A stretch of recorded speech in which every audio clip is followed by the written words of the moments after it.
Ever try to explain something you know is useful, but the other person just isn't getting it? Like you built this awesome model, it could really help people make better decisions, but they just ignore it. Frustrating, right? Oh, absolutely. That's a common problem, actually. Well, get ready to crack the code. Today's deep dive is all about bridging that gap.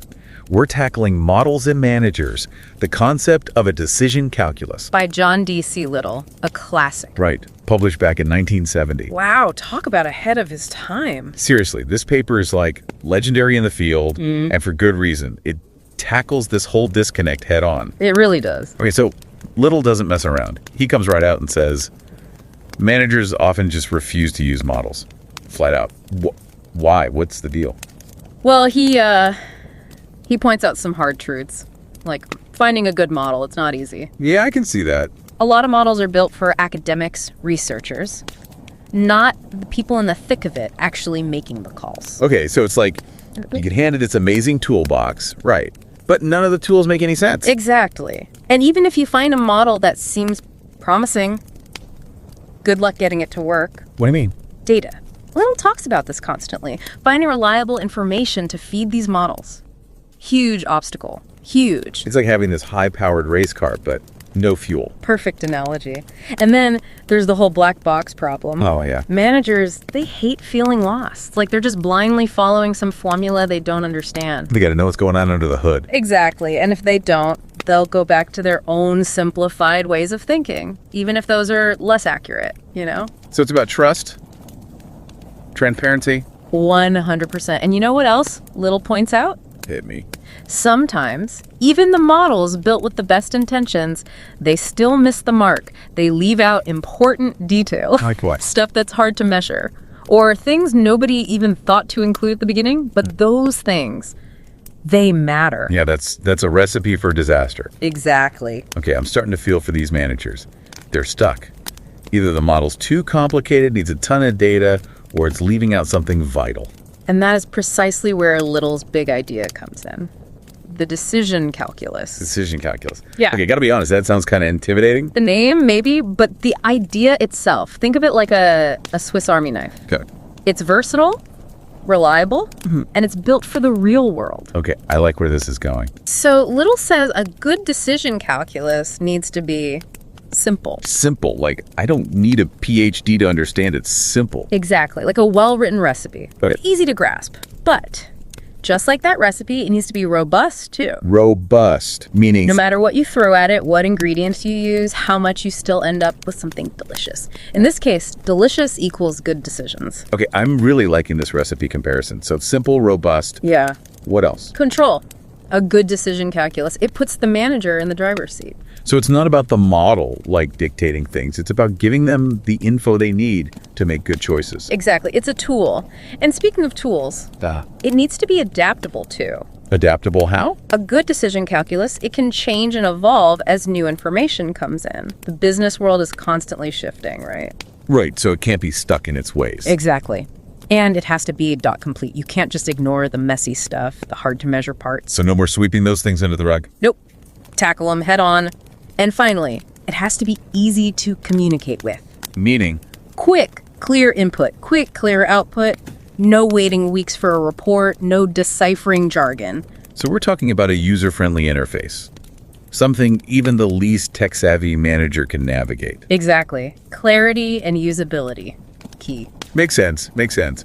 But, you know, this whole idea of educated guesses, it still feels kind of fuzzy to me. Like, isn't that getting a little unscientific? I get it. It feels weird, right? Like, shouldn't we be relying on data, not just someone's hunch? Yeah. But here's the thing. Managers, they make decisions based on experience all the time. Intuition. It's unavoidable. That's true. It's part of what makes them good, right? Being able to read a situation, make a judgment call. Exactly. So wouldn't it be better to, like, bring those judgments out into the open instead of pretending they don't exist? So make them part of the model? Exactly. Because they are part of the model, whether we acknowledge it or not. Okay, yeah, that's a good point. So it's about, like, admitting that not every decision can be perfectly data-driven. Sometimes you need that human element. And a good decision calculus, it actually makes space for that. Okay, I'm convinced. Yeah. But I gotta ask, how does this actually play out in the real world? I mean, Little gives that example in the paper, right? Something about marketing budgets. Ah, yes. the marketing example, a Yeah. classic. So Little starts with this product manager, someone who's like in charge of a specific brand. Right. And they're wrestling with this question, how much should we spend on advertising? Oh, the eternal struggle. Every manager's favorite. Right. And Little's like, okay, let's build a model that actually helps with this, a practical model. Okay, so what does that look like? Give me the details. Well, he starts by factoring in things like how quickly do sales drop off if you stop advertising? Right. Sales decay. Makes sense. Then he adds in other marketing stuff, promotions, special offers, things that are harder to like precisely measure. Because it's not always clear what impact those will have, right? Totally. And he even throws in an index for copy effectiveness. Hold on. Copy effectiveness. You mean like how good the actual ads are? Yes. How persuasive is the messaging? That kind of thing. Wow. So he's really trying to capture all these different factors. Oh, it gets better. He factors in the media plan too. Like, are you reaching the right people at the right time? It all gets woven in. So it's like this super detailed but hopefully usable guide to advertising spend. Exactly. A dashboard for product managers. Instead of just handing control over to some algorithm, they're using it to make informed choices. And in the process, they might learn something new, challenge their assumptions. Like, what if they've always thought a certain type of promotion was super effective? This model might show them, actually, based on the data, it's not. Exactly. It's like having a data-driven reality check built right in. Okay, that is really cool. And you know what else is cool? What's that? By identifying those areas where information is missing, the model encourages managers to go find that data. So it's not just about making a single decision. It's about getting smarter over time. Yes. Building a better system. I love that. Okay, we're going to take a quick break, but when we come back, I want to dig into how this all connects to the stuff Little was saying in his 2004 commentary. Decision support systems, embedded models. It's all connected, and trust me, it's fascinating. I'm ready. It really is amazing how much data is out there now. It's like, how do we even process all of it as humans, as managers, trying to make good decisions? It's overwhelming. Isn't it? And that's something Little thought about a lot even back then. Remember how much he talked about those educated guesses? The subjective stuff? That's what makes us human, right? Our ability to look at a situation, factor in all these different things, and make a judgment call.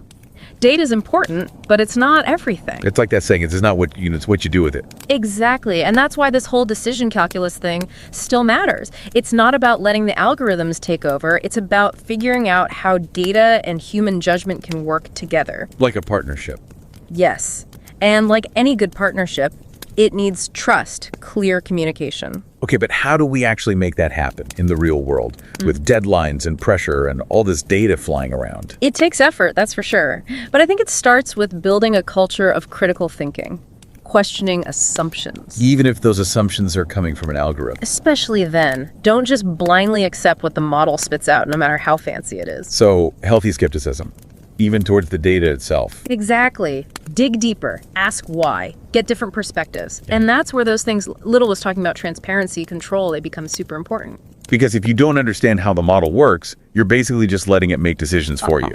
Right. And I think that's one of the biggest dangers with all this data, all these tools. We're so eager for those quick answers, we forget to slow down, think for ourselves. We outsource our thinking to the algorithms. And that's a slippery slope. So as we keep moving forward with all this amazing technology, all this data, let's keep Little's wisdom in mind. Simplicity, robustness, adaptability. All of it. But especially, never underestimate the power of human judgment. It's what makes us unique. And ultimately, it's what will allow us to use these tools to make truly good decisions. Not just fast ones or easy ones. Words to live by. Well said. That's it for our deep dive into decision calculus. Hopefully you've got some new ideas bouncing around, maybe even a new appreciation for your own intuition. Thanks for joining us. My pleasure.